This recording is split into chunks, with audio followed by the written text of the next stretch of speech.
اللہ کے نیک بندوں کا ذکر کرتے ہوئے فرمایا کہ کانوا قلیلا من اللیل ما یہجعون وبالاسحار هم یستغفرون. بھائی بیچ میں یہ گڑبڑ مت کیا کرو، بعد میں بات کرو جو کچھ کرنا.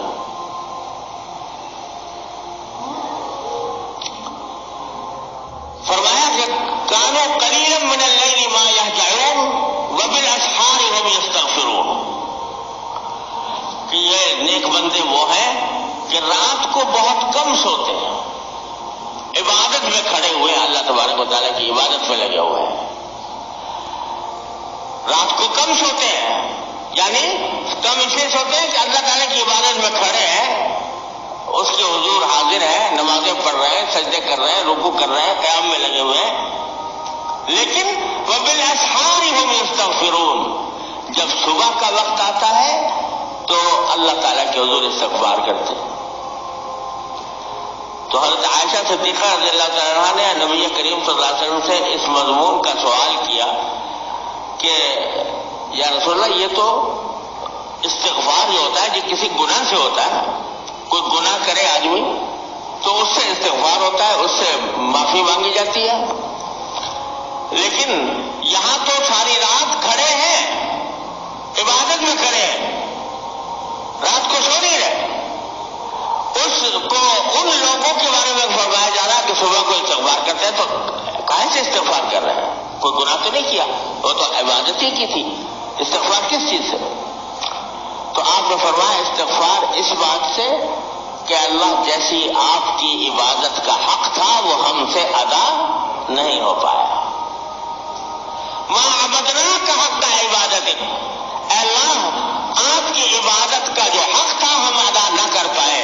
ما عرفناک حق معرفت، اے اللہ آپ کی معرفت کا جو حق تھا وہ ہم ادا کرنا پڑا. تو اللہ کی توفیق، اللہ تعالیٰ کی دی ہوئی توفیق پر شکر کہ اس نے ان عبادتوں کی توفیق عطا فرما دی، اور ان عبادتوں کے انجام دینے میں ہم سے جو غلطیاں، کوتاہیاں، خامیاں ہوئی ان پر اللہ تعالیٰ کے حضور استغفار. یہ ہے کام کرنے کا آخری رمضان کے آخری عشرے میں کہ اللہ آپ نے توفیق عطا فرمائی، شکر ہے آپ کا، اور ہم سے جو کوتاہیاں ہو گئی ہیں اے اللہ ہم اس پر معافی مانگتے ہیں، استغفار کرتے ہیں.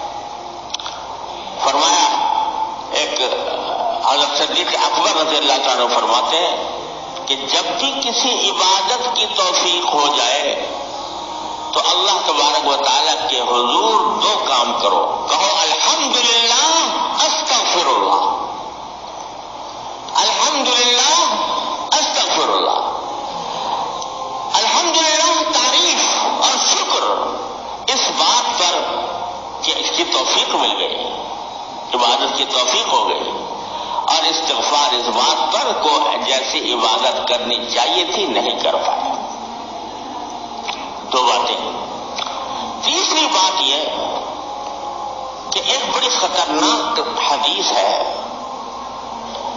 جو ہر مومن کو یاد رکھنی چاہیے کہ حضور اقدس نبی کریم سرور دو عالم صلی اللہ علیہ وسلم نے ایک موقع پر ممبر پر چڑھتے ہوئے جبریل امین علیہ السلام کی ایک دعا پر آمین کہی تھی.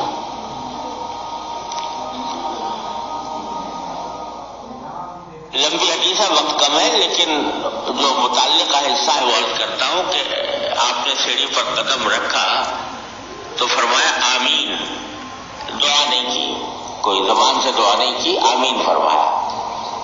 بعد میں لوگوں نے پوچھا کہ کیا کس بات پر آپ نے آمین کہی؟ تو آپ نے فرمایا کہ میرے سامنے جبریل امین علیہ السلام آ گئے، انہوں نے ایک دعا کی، میں نے اس پر آمین کہا. وہ دعا یہ ہے کہ برباد ہو وہ شخص، اعوذ باللہ، برباد ہو وہ شخص جس پر پورا رمضان گزر گیا اور وہ اپنے گناہوں کی معافی نہ کرا سکا. اعوذ باللہ. اور اندازہ کرو کتنی زبردست امین دعا کر رہے ہیں مسجد نبوی میں ممبر رسول صلی اللہ علیہ وسلم کے اوپر. اور دعا کرنے والے کون ہیں؟ جبریل امین علیہ السلام.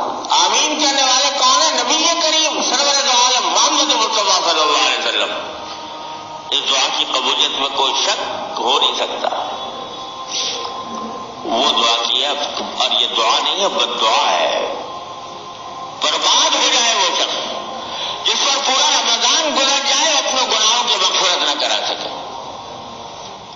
تو بھائی یہ رمضان گزرنے سے پہلے اس حدیث کو اپنے ذہن میں رکھنا ضروری ہے.